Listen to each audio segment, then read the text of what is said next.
klarifikasi. Ini tanggung jawab siapa? Bapak malu nggak sih? Bisakah saya dengar permintaan maaf yang benar seolah-olah menjadi korban?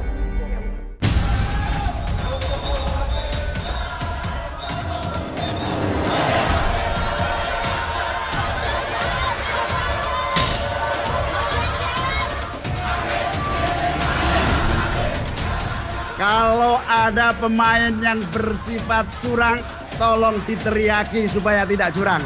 Kalau ada wasit merangkap pemain, kita foto dan kita sebarluaskan. Kejujuran itu harus utuh, seutuh-utuhnya. Karena kalau melaksanakan pemilu yang curang, mengkhianati bangsa dan rakyat Indonesia. Demokrasi yang berjalan jurdil dan kita selenggarakan dengan betul-betul membawa integritas yang jauh sekali dari unsur KKN.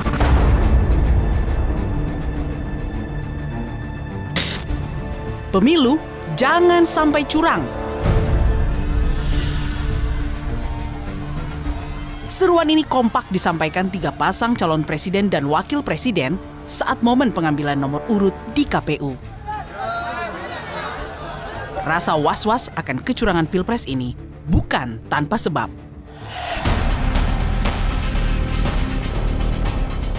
Pasalnya, sejak Majelis Kehormatan MK memberhentikan mantan Ketua MK Anwar Usman karena terbukti melanggar etik berat, publik pun resah karena dugaan adanya intervensi pada lembaga hukum tertinggi itu nyata adanya.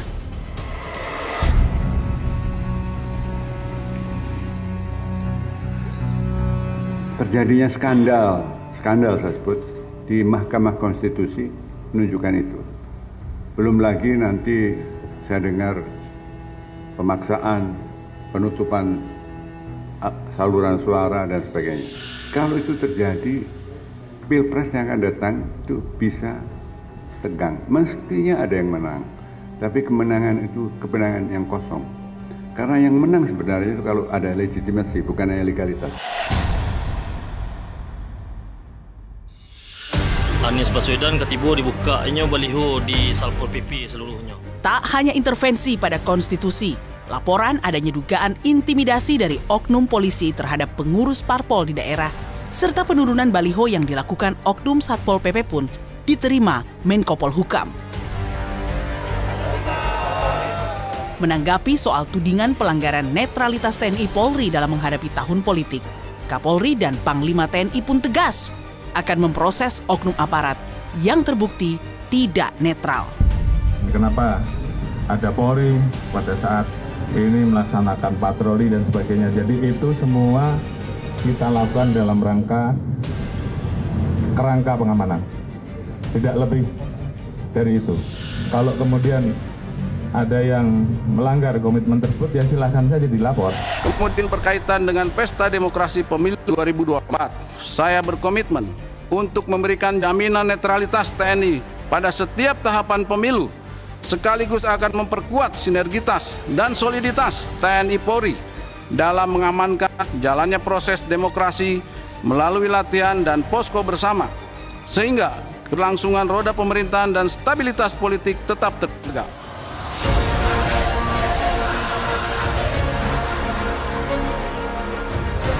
Netralitas penyelenggara negara dan pemilu kini menjadi pertaruhan jalannya proses pemilu yang jujur dan adil. Jangan sampai proses pemilu berjalan tak sesuai aturan main yang akan mengganggu legitimasi pemilu dan memperburuk keterbelahan di masyarakat. Ke Mamuju jangan lupa pakai sepatu. Kalau ingin maju, pilihlah nomor 1. Siapapun yang menang, kita harus bersatu menjaga negara ini. Hukum yang tegak, harapan kita. Sejahtera merata, idaman bersama. Ganjar Mahfud pilihan kita. Gotong royong pilih nomor 3.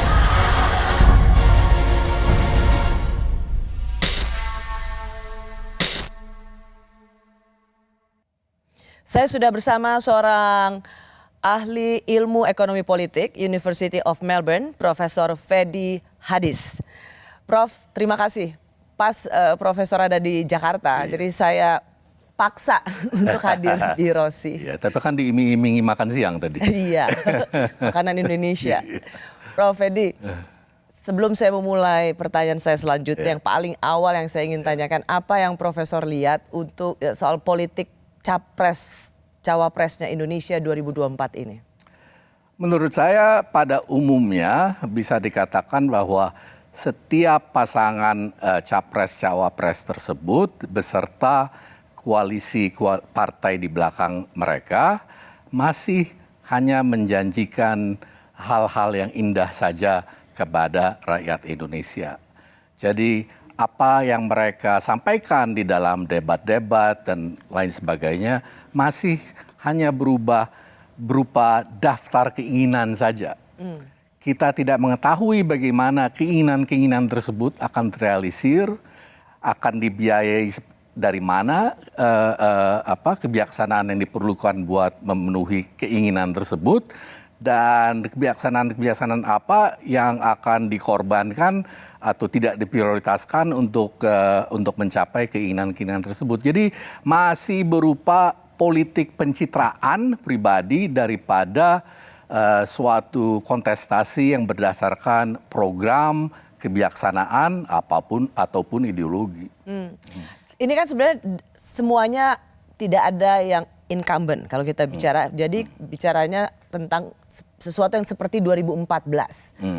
Ada bedanya atau ada samanya dengan 2014 dengan 2024 ini, Prof? Ya, sebetulnya perbedaannya mungkin dengan mudah bisa dilihat bahwa tidak ada incumbent kali ini. Tetapi dalam kenyataannya incumbent itu bukannya tidak mempunyai peranan di dalam kontestasi yang sekarang berlangsung. 2014 incumbent tidak memiliki peranan. Karena waktu itu SBY, Presiden SBY. Iya, tapi tidak memiliki peranan yang sebesar seperti sekarang ini dan kemampuan untuk mempengaruhi perjalanan kontestasi sebagaimana yang ada sekarang ini. Jadi walaupun ada persamaan, bisa dikatakan bahwa kali ini walaupun incumbent itu tidak ada secara kasat mata, di belakang layar ada. Itu yang membedakan dengan Presiden SBY ketika mengakhiri masa jabatannya di 2014. Ya, dia kalau di belakang layar agak-agak jauh lah di belakang layarnya. Tapi apakah itu yang benar? Apakah itu sesuatu praktek politik soft landing bagi seorang kepala negara yang mengakhiri masa jabatannya? Tidak perlu begitu. Banyak sekali kepala negara di tempat-tempat lain yang setelah menyelesaikan 2 term sebagai presiden ya meninggalkan panggung. Tapi ya mungkin di sini diperkirakan ada kesempatan untuk tetap berpengaruh setelah 2 masa jabatan berakhir.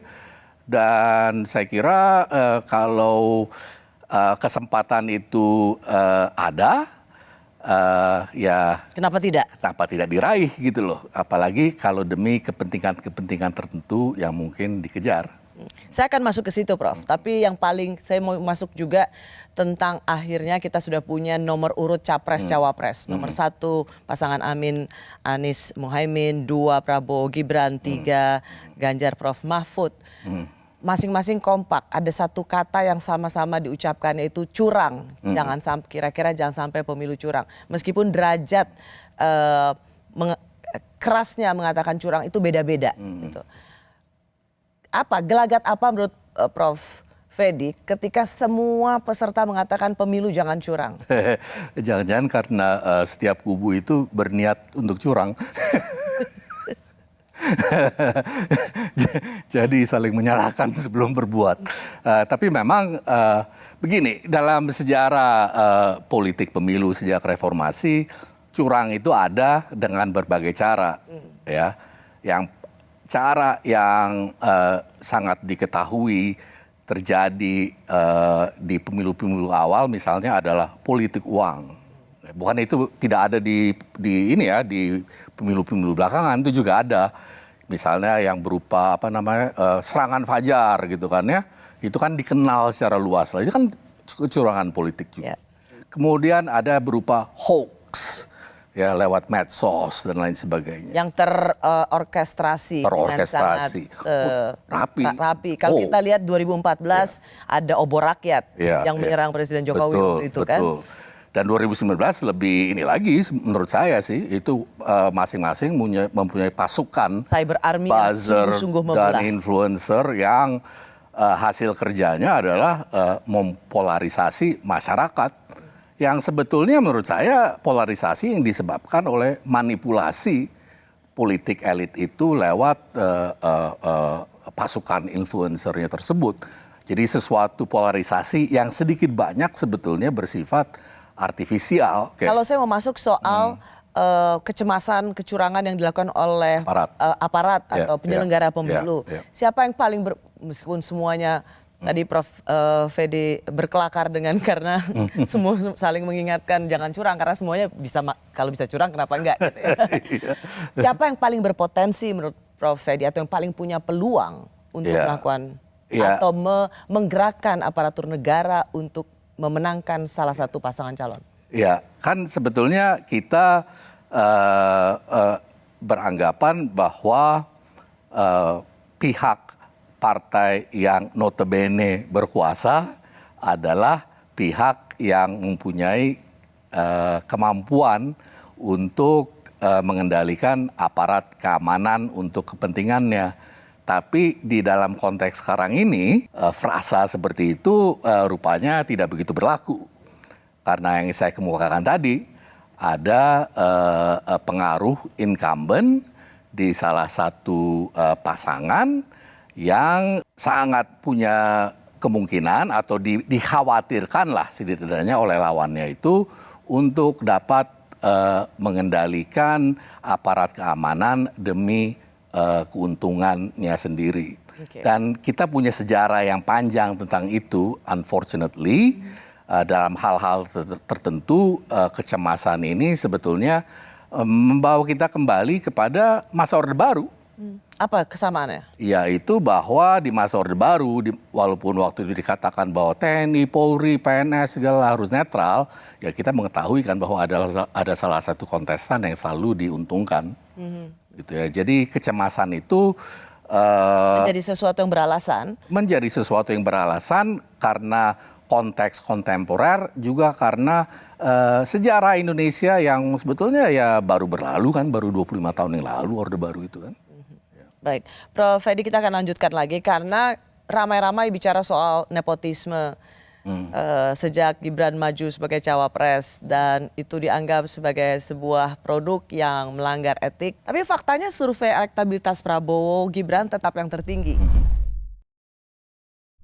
Kalau ada bulian, kalau ada nyinyiran, kalau ada fitnah, didiamkan saja. Kita fokus ke pemenangan, kita fokus, kita kawal terus angka-angka di survei, insya Allah sekali lagi satu putaran. Saya masih bersama ahli ilmu politik ekonomi dari University of Melbourne yang pernah menulis karya ilmiah berjudul Menata Ulang Kekuasaan di Indonesia, Politik Oligarki di Era Pasar, yaitu Profesor Fedi Hadis. Kami mengindonesiakan judul bukunya Prof. Fedi. Prof. Fedi, politik mulai memanas ketika akhirnya nama putra presiden Mas Gibran itu menjadi calon wakil presiden. Apalagi setelah ada aturan MK yang sebenarnya hasilnya terlihat dari ketua MK diberhentikan dari jabatannya. Banyak orang yang terkejut, wah Pak Jokowi mewakafkan anaknya untuk menjadi seorang calon wakil presiden. Untuk Prof. Fedi sendiri terkejut nggak? Menurut saya itu adalah manuver politik yang cukup jitu. Cukup jitu ya? Ternyata kalkulasi politik dia itu tidak keliru. Walaupun ada bagian dari masyarakat yang memprotes dan menurut saya dengan sangat beralasan memprotes. karena undang-undang harus dirubah untuk memungkinkan ini gitu ya. Kenyataannya bahwa suara dari pasangan tersebut ternyata tidak mengalami kerugian sama sekali, bahkan Ya, karena ini yang mau saya dalami dari seorang Prof. Edi gitu. Kalau kita lihat ada MK-MK soal pelanggaran etik begitu, dan banyak ramai-ramai cendekiawan, aktivis, civil society itu mempersoalkan soal etik ini. Tapi faktanya ternyata survei terakhir setelah MK-MK Prabowo Gibran tetap elektabilitasnya tinggi. Apa yang menjelaskan ini, Prof? Dengan segala hormat kepada teman-teman saya yang ada di civil society dan para intelektual, menurut saya salah satu persoalan dalam politik Indonesia sudah sejak puluhan tahun adalah bahwa kelompok-kelompok civil society yang menganggap dirinya reformis tidak punya kaki tangan di masyarakat. Tidak punya kaki tangan di masyarakat. Ya, jadi pikiran-pikiran mereka, concern-concern mereka itu cenderung bersirkulasi di antara mereka sendiri gitu. Dan tidak mempunyai infrastruktur sosial politik untuk mensosialisasikan ide-ide mereka kepada masyarakat yang lebih luas. Jadi soal pelanggaran etik, soal politik dinasti, nepotisme, itu sebenarnya hanya sirkulasi elit dan tidak dibeli atau tidak nyampe ke masyarakat bawah. Betul, dan perlu diingat bahwa, dan ini mungkin mengenaskan ya buat kita yang sangat tidak merasa nyaman dengan hal yang dilakukan tersebut, bahwa buat masyarakat bawah pelanggaran-pelanggaran seperti ini, nepotisme, penyalahgunaan kekuasaan pun gitu ya di tingkat sehari-hari, di tingkat lokal, di tingkat pengalaman hidup mereka yang nyata, itu selalu ditemui gitu loh. Itu adalah bagian dari kenyataan hidup mereka sehari-hari. Jadi apakah kita perlu kaget bahwa mereka menganggap bahwa ini adalah sesuatu yang biasa saja gitu. Ya. Saya tidak membenarkan ya tindakan ini. Anda tidak membenarkan tindakan itu, tapi Anda bisa ya wajar aja. Saya bisa menjelaskannya secara sosiologis lah gitu. Ya. Tapi apa yang Prof. Edi, saya mau masuk bahwa itu menjadi bagian dari pengalaman hidup dan sosial mereka. Apakah artinya KKN bagi masyarakat di bawah itu bagian sesuatu yang biasa? Ya begitulah Bu ya, artinya. Atau misalnya mungkin masuknya seperti kalau KKN kan terlalu rasanya itu malah lebih pada orang yang berkuasa melakukan itu. Kalau masyarakat bawah mungkin penjelasannya begini, koreksi saya kalau salah. Di masyarakat bawah itu ngelihat kepala desa sehari-hari yang mengayomi mereka gitu, dari bapak, anak, kembali ke cucunya gitu. Itu sesuatu yang biasa bertahun-tahun. Jadi itu apa salahnya kalau dari bapak ke anak gitu kan penjelasan? Iya, jadi secara sosial mereka selalu mengalami kejadian yang seperti itu. Apalagi di dalam kenyataannya itu mereka terbiasa dengan kenyataan bahwa yang berkuasa walaupun di tingkat lokal kadang-kadang bisa berbuat apa saja yang dia mau dan tidak mempunyai akuntabilitas walaupun kita sudah dalam demokrasi gitu ya. Artinya kesewenang-wenangan oleh kepala desa atau aparat kabupaten dan lain sebagainya itu masih biasa terjadi, dan kita tahu kadang-kadang itu menimbulkan protes masyarakat, tapi yang kita tidak dengar adalah kejadian-kejadian yang tidak menimbulkan protes masyarakat karena sudah begitu biasa terjadi. Jadi dalam konteks seperti itu, konteks sosiologi seperti itu, kenapa kita mesti heran bahwa masyarakat menganggap ini biasa-biasa aja? Saya ingin masuk apa yang menjadi kecemasan para tokoh yang kemarin berkunjung ke Gusmus. Mereka mengatakan ingin berbagi suasana perasaan curhat. Ini kata Ibu Omi Komariah Majid, ia adalah istri dari almarhum Cak Nur yang juga pendiri Universitas Paramadina. Saya curhat karena saya merasa sedih kesal dan marah. Itu semua karena dipicu oleh suatu kenyataan bahwa KKN, korupsi, kolusi, nepotisme, yang kita perjuangkan pada reformasi 1998 itu tidak ditunaikan secara sungguh-sungguh. KKN justru semakin menggurita, bahkan nepotisme kekuasaan ditunjukkan, dipertontonkan kepada kita semua secara terbuka tanpa rasa malu dan salah sama sekali. Nepotisme yang dipertunjukkan tanpa rasa malu sama sekali. Apa pandangan Prof. Fedi kalau ada kecemasan seperti ini? Sementara tadi penjelasan sosiologinya ya rakyat bawah melihat itu sesuatu yang juga menjadi bagian dari pengalaman hidupnya. Jadi begini Bu ya, nepotisme, penyalahgunaan kekuasaan, korupsi, itu adalah hal yang menjadi bensin dari sistem ekonomi politik Indonesia dari zaman Orde Baru sampai sekarang. Ya, dari zaman otoritarianisme sampai di zaman demokrasi, bensin yang menjalankan ekonomi politik Indonesia adalah korupsi, nepotisme, penyalahgunaan kekuasaan. Jadi kalau misalnya orang kemudian mengatakan apa yang terjadi sekarang itu adalah neo-Orba, Prof. Fedi? Saya bilang bahwa sebetulnya Orba nggak pernah seluruhnya hilang. Masih ada sisa-sisanya dari dulu dan mereka yang dulu disosialisasikan dalam institusi-institusi Orba hanya kemudian mengubah diri menjadi Demokrat. Kita bisa lihat bahwa setelah 98, 99 ketika banyak partai politik didirikan, berapa partai politik besar yang tidak didominasi oleh tokoh-tokoh Orba? Hampir tidak ada. Cuma mereka... Jadi mendiskontinu bahwa itu Orde Baru, ini reformasi, rasanya juga tidak sepenuhnya benar. Agak terlalu berlebihan menurut saya. Tentu ada diskontinuitas ya. Ya artinya sekarang kita ada pemilu, dulu pemilunya kita udah tahu lah hasilnya jauh sebelum harinya. Lalu ada hak-hak tertentu. Ini semuanya adalah kemajuan. Ya. Saya nggak bilang bahwa ini perlu diremehkan, tapi untuk mengatakan bahwa warisan sejarah ya dari Orde Baru itu tidak masih menghantui kehidupan politik dan ekonomi dan sosial Indonesia, menurut saya adalah suatu posisi yang naif.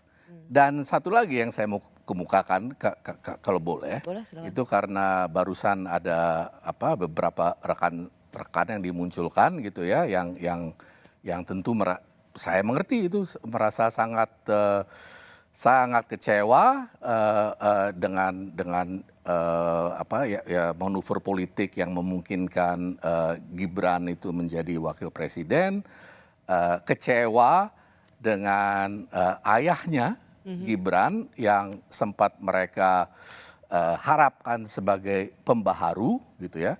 Yang saya mau katakan adalah kalau menurut saya sih dari dulu harapan tersebut terlalu berlebih-lebihan. Jadi bahwa sekarang ini perilakunya seperti itu buat saya logis, tidak aneh. Oke, sebentar biar saya ingin mengklirkan urutan argumentasinya Prof. Fedi. Jadi untuk para tokoh yang dulu pendukung Presiden Jokowi yang kecewa, itu sebenarnya berlebihan. Karena sebenarnya apa yang dilakukan Presiden Jokowi dari sejak awal didukung oleh para pendukungnya, dan apa yang dilakukannya hingga saat ini itu adalah sesuatu yang logis. Kalau mau jelasnya begini, terlalu banyak itu mengharapkan Pak Jokowi itu karena dia tidak berasal dari lingkungan yang disebut oligarki Orde Baru gitu ya. Jokowi adalah kita, Jokowi adalah rakyat. Orang sederhana segala macam, menaruh harapan yang berlebihan, yang tidak sesuai dengan realitas ekonomi politik Indonesia. Yaitu realitas yang tidak memungkinkan seorang dalam beberapa tahun muncul dari politik lokal ke pusat politik nasional tanpa didukung oleh kekuatan-kekuatan atau faksi-faksi dari kekuatan oligarkis itu sendiri. Jadi untuk mengharapkan bahwa dia itu mengubah semuanya karena dia punya visi atau apa yang berbeda, menurut saya itu ya maaf aja ya agak naif gitu loh. Karena dia itu waktu menjadi tokoh nasional tidak punya kendaraan sendiri, harus punya sumber dana dari tempat-tempat tertentu, tidak punya infrastruktur politik, itu harus dibangun untuknya oleh aliansi-aliansi tertentu sampai ke tingkat bawah, dan tentunya dia harus kemudian memperhitungkan kepentingan dari semua golongan-golongan tersebut kan. Jadi lambat laun. Tetapi ini catur politiknya Presiden Jokowi seperti ini, itu untuk kepentingan politik di luar dirinya, atau kalau untuk kepentingan politik di luar dirinya, atau untuk sebenarnya visi seorang Presiden Jokowi untuk melanjutkan pembangunan. Dia tidak ingin ada berhenti seluruh pembangunan infrastruktur atau semua kebaikan yang dibikin di Republik ini. Itu ada dua, yang mana? Ya menurut saya sih di dalam kenyataan ekonomi politik Indonesia ya, untuk berusaha untuk memisahkan ya kebijakan publik yang didorong oleh orang-orang di pucuk pimpinan ya dari kepentingan pribadi atau kelompoknya adalah tidak realistis. Karena Anda sebut proyek-proyek infrastruktur dan sebagainya. Siapa yang dapat proyeknya?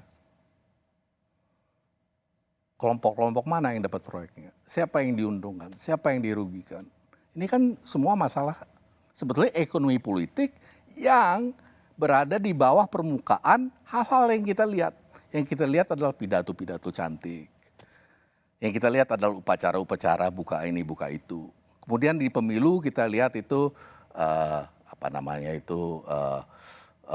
ya kadang-kadang kita lihat debat publik, guyon-guyonan yang nggak lucu dari semua politisi-politisi itu gitu, yang menurut saya makin lama makin genit.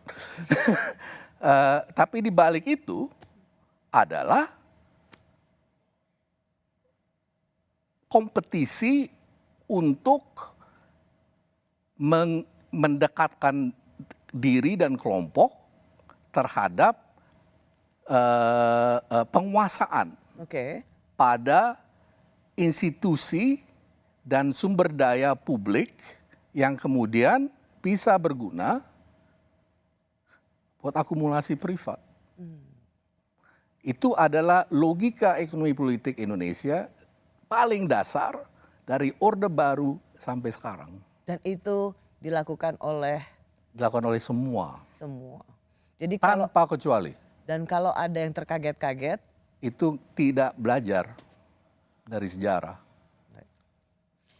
Menko Polhukam Mahfud MD mengaku menerima sejumlah laporan mulai dari penurunan dan pemasangan baliho paslon tertentu hingga dugaan intimidasi oleh aparat.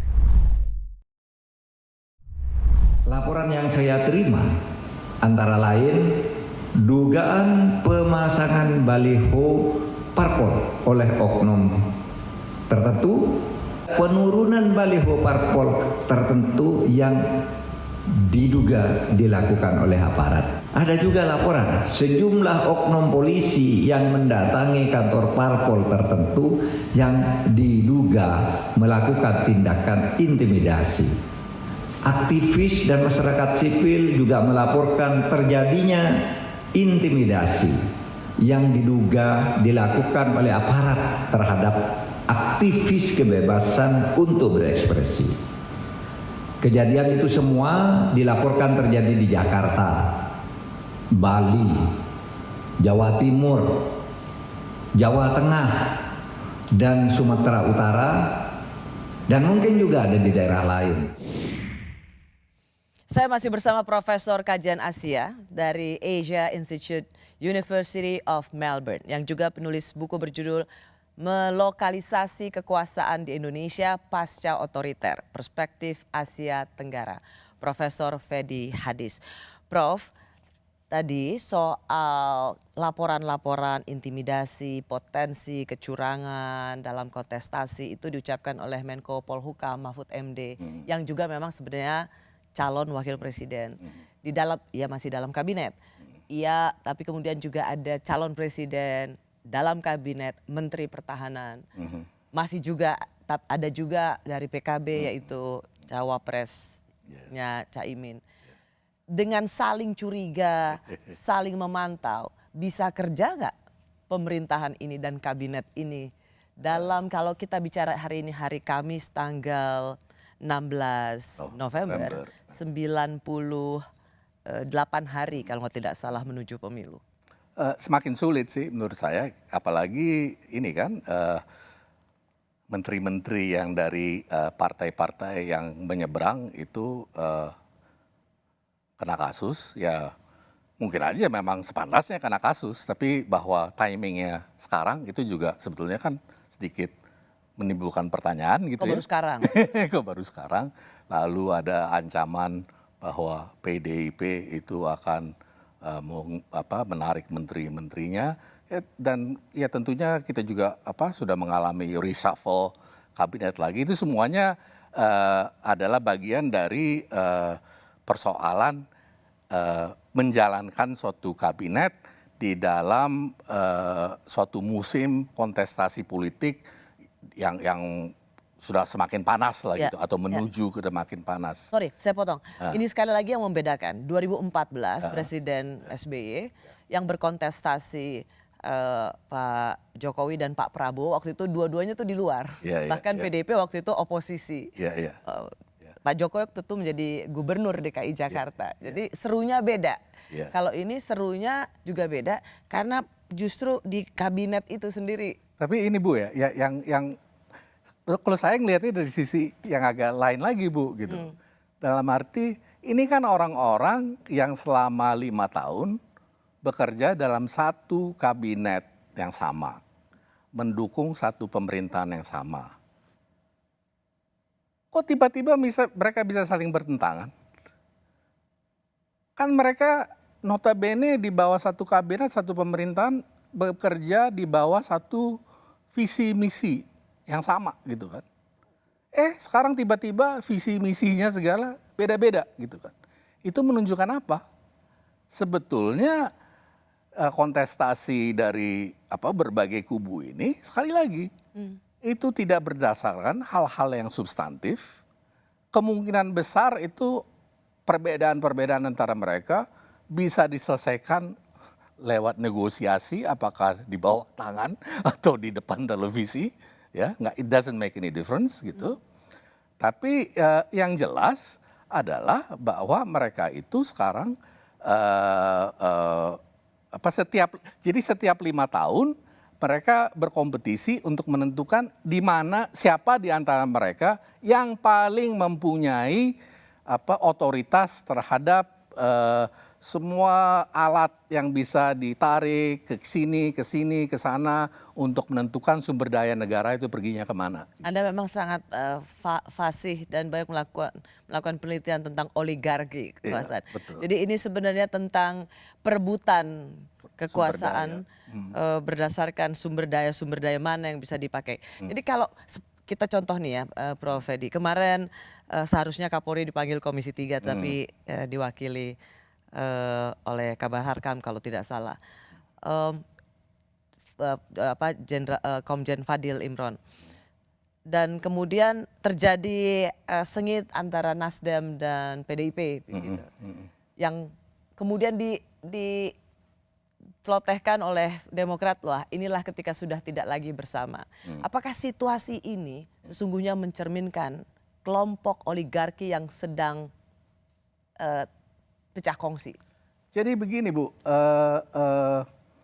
oligarki itu mempunyai satu kepentingan bersama, yaitu mempertahankan struktur oligarkis itu sendiri, di mana mereka mendominasi ya seluruh infrastruktur ekonomi politik yang ada. Tapi mereka juga punya perbedaan kepentingan di antara mereka sendiri. yaitu siapa yang paling mempunyai kekuasaan terhadap alat-alat peralatan tersebut gitu. Nah, setiap sekian tahun mereka bertengkar untuk menentukan siapa yang paling mempunyai hak untuk tarik alat yang ini atau apalah, bikin pola-pola kebijaksanaan yang menguntungkan kelompok yang paling dekat dengan mereka. Oke. Tetapi secara fundamental sebetulnya ya, perbedaannya itu tidak berdasarkan suatu perbedaan yang ideologis, program kerja, kebijaksanaan, sehingga sebetulnya sulit sekali membedakan. Misalnya begini, saya mau tanya gitu loh, Ibu Rosi gitu, bisa nggak membedakan kebijaksanaan antara 1, 2, dan 3 itu di bidang melindungi lingkungan hidup Indonesia? Ada nggak perbedaan di antara mereka? Nggak kelihatan apapun sih. Padahal pemeliharaan biodiversitas, melindungi rakyat dari efek-efek dari perubahan iklim dan sebagainya, penghancuran lingkungan lewat proyek-proyek pertambangan dan sebagainya, itu adalah sesuatu yang sangat penting dan mempengaruhi kehidupan rakyat banyak dan menghasilkan banyak uang buat segelintir orang gitu loh. Apa perbedaan dari 3 orang itu di dalam bidang perdebatan tersebut? Ketika sesungguhnya tidak ada perbedaan ideologis yang secara nyata, tidak ada kesamaan program kerja dan agenda yang diperjuangkan. Lalu kemudian muncul kecurigaan tetap bahwa aparat negara ini hanya melayani kepentingan pribadi. Saya mau ajak Prof. Edi dulu untuk mendengarkan apa yang dikatakan Ketum Nasdem Surya Paloh. Okay. Maka hari-hari ini kita melihat betapa banyaknya upaya membawa negara dan aparaturnya melayani kepentingan pribadi dan golongan. Saat ini kita berada di ujung tanduk kerusakan yang paling mencemaskan sepanjang kehidupan berbangsa dan bernegara. Kita berharap semua pemimpin nasional dan rakyat tidak kehilangan kontrol.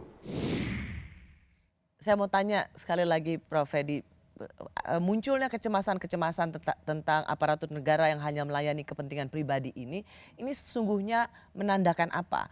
Atau ini sebuah kecemasan yang karena tahu bahwa yang berkuasa saat ini, aka Presiden Jokowi, sedang tidak bersama kami lagi. Bagaimana menjelaskan fenomena cemasnya kontestan di luar Prabowo Gibran bahwa aparatur negara memang melayani kepentingan pribadi. Ini orang seperti Surya Paloh ini kan udah cukup berumur gitu ya. Ingat di Orde Baru kan, di mana ketika aparat negara itu memang bekerja buat siapa yang mau dimenangkan oleh yang sedang berkuasa, gitu kan. Jadi sangat wajar buat saya, buat seorang Surya Paloh untuk pernah di Golkar, sekarang mendirikan partai Nasdem ya, untuk berpikir bahwa hal ini bisa terjadi lagi gitu ya. Dan tapi pertanyaan saya adalah, kalau dia bilang bahwa sekarang kita ini ada di ujung tanduk apa dan sebagainya gitu, selama ini bertahun di pemerintahan ngapain? Ini kan orang-orang ini semuanya baru kemarin sore kerja sama-sama kok. Oke. Karena udah pecah kongsi ya. Jadi Prof, kalau misalnya ada kecemasan bahwa memang aparatur negara jangan dipakai untuk memenangkan paslon tertentu. Itu kecemasan yang nggak boleh hanya karena sekarang udah nggak bareng sama siapa ya. Itu harusnya kecemasan kita semua bahwa betul.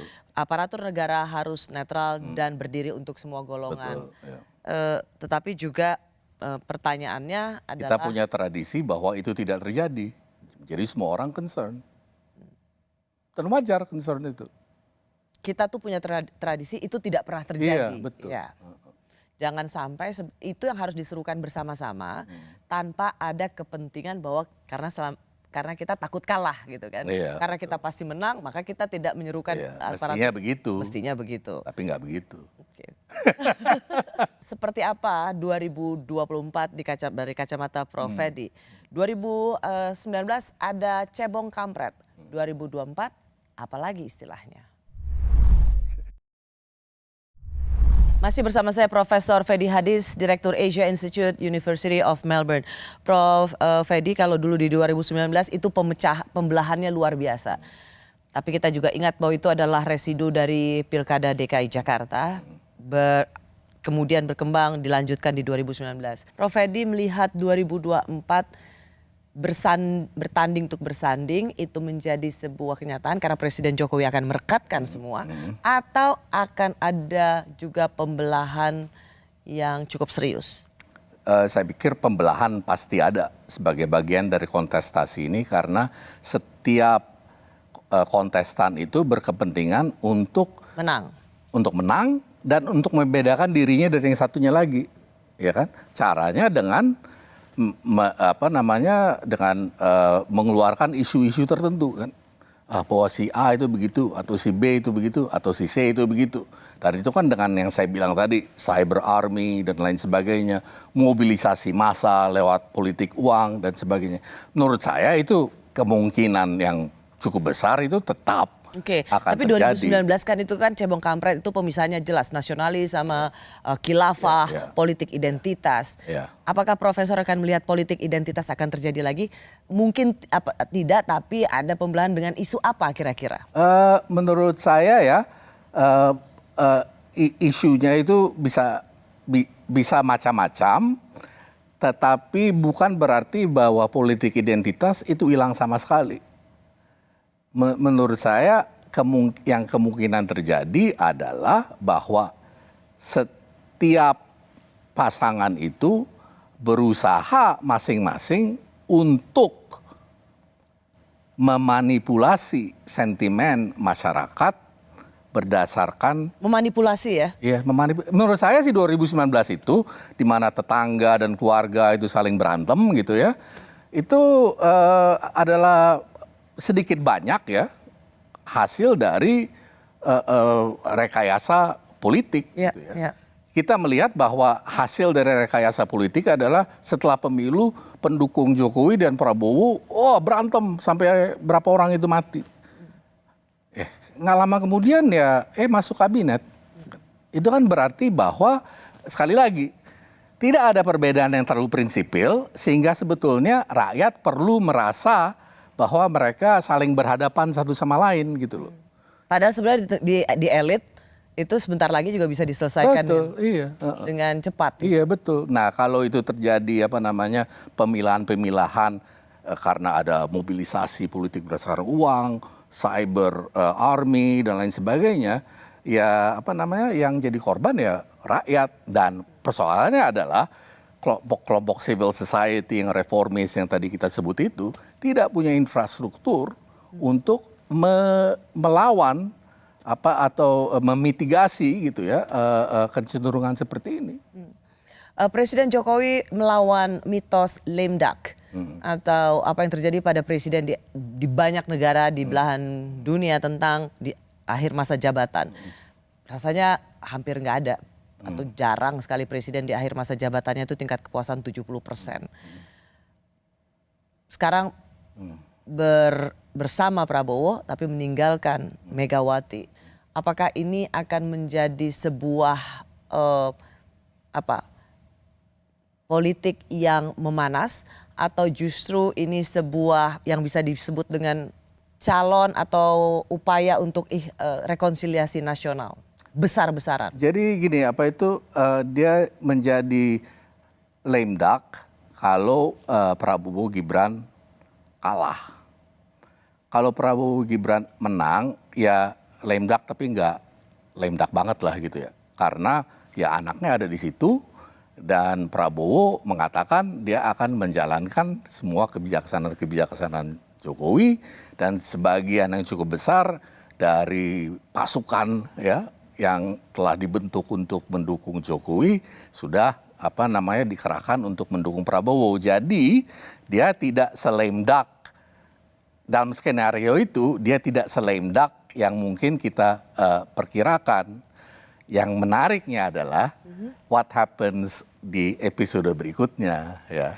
Apa itu? Yaitu apakah kalau skenarionya Prabowo Gibran menang, apakah Prabowo mau rela bahwa pemerintahan dia itu dikendalikan dari belakang oleh seorang Jokowi lewat anaknya. Toh dia punya kepentingan dia sendiri, dia punya backingan sendiri, belum lagi dia mempunyai egonya sendiri. Jadi yang saya mau bilang adalah taruhlah skenario itu menurut saya menarik gitu ya. Dalam arti bahwa ini menarik Prof Edi karena gini, berarti kan orang juga melihat bahwa apa yang dilakukan Presiden Jokowi terlepas dengan banyak dicibir soal membiarkan anaknya jadi calon wakil presiden, tapi bagi pendukung Jokowi melihat bahwa Presiden Jokowi ini sedang mewakafkan anaknya demi bangsa dan negara untuk melanjutkan program-program pembangunan yang sudah diawali oleh Presiden Jokowi. Karena itu pilihan yang paling ideal bagi pendukung Jokowi yang melihat bahwa ini harus diteruskan itu ada pada Pak Prabowo dan Gibran. Tetapi Anda melihat bahwa belum tentu keberlanjutan ini ada di pasangan ini. Artinya itu tidak 100%. Tidak selinier itu. Iya, tidak selinier itu karena kalau skenario itu yang jalan, menurut saya episode 2, episode 3 berikut adalah ketegangan di dalam itu. Siapa sih yang menguasai pemerintah? Ya, dan masing-masing punya jaringannya sendiri. Kan ada putranya Presiden Jokowi di situ. Ada Mas Gibran sebagai wakil presiden. Iya, tapi Prabowo bukannya orang yang ini ya, yang kita bisa minimalisir. Pertama kekuatan jaringannya sendiri dan juga kemampuan dia untuk berusaha untuk meminimalisir pengaruh Gibran di dalam pemerintahan tersebut. Walaupun nanti ya Gibran itu ya sebetulnya kan adalah suara dari bapaknya gitu ya. Tapi kalau Prabowo-nya sendiri udah jadi presiden, apakah pertanyaannya apakah dia bisa dikendalikan? Taruhlah ini pemerintahan Prabowo gitu. Tapi jangka panjangnya saya kira adalah ya ini kan wakil presiden. Nah setelah wakil presiden jadi apa? 5 tahun berikutnya. Ya kan? Jadi memang ya kemungkinan besar ya kalau misalnya Prabowo itu tidak bisa dikendalikan ya setidak-tidaknya yang jadi wakil presidennya itu mempunyai reputasi dan kredibilitas yang memadai untuk nanti menjadi calon presiden pada 2029 atau presiden berikutnya. Maksudnya calon presiden di 2029 dan dengan itu yang disebut dinasti politik itu aman. Prof Edi, satu yang paling baru diucapkan oleh Wakil Presiden Yusuf Kala, sebenarnya ini bukan yang pertama, tetapi kira-kira sekali lagi mengingatkan bahwa kalau ada krisis politik dan ekonomi maka Presiden Jokowi bisa jatuh. Sebenarnya ini sebuah pernyataan yang untuk mengingatkan dan ada prakondisi kalau krisis politik dan ekonomi terjadi maka Presiden Jokowi akan jatuh. Menurut Anda ini sebuah alarm yang real atau sesuatu yang jangan disamakan dengan apa yang terjadi tahun 98? Menurut saya itu agak berlebihan. Saya tidak bisa membayangkan suatu krisis ekonomi politik dan sosial yang bisa dengan begitu cepat menjatuhkan popularitas dia dari 75% kepada 30% misalnya gitu ya. Jadi saya kira itu agak berlebihan untuk memperkirakan bahwa akan terjadi pergantian kekuasaan bukan lewat mekanisme-mekanisme yang sudah bahwa ada masalah dalam politik kita menjelang pencapresan ini itu iya. Tapi kemudian akan ada satu krisis politik ekonomi seperti misalnya 98 rasanya jauh dari sejauh ini saya nggak lihat ada tanda-tandanya sih. Baik. Terima kasih, Prof Edi. Terima kasih. Lain kali kalau berkunjung lagi ke Jakarta, mampir lagi di Rosi. Mudah-mudahan memuaskan dan maaf kalau saya memang harus buru-buru pergi karena ada rapat lagi. Terima kasih Prof. Ya, mari. Saya Rosyada Silalahi, terima kasih sudah menyaksikan program Rosi. Kita jumpa lagi Kamis depan, tetaplah di Kompas TV, independen terpercaya.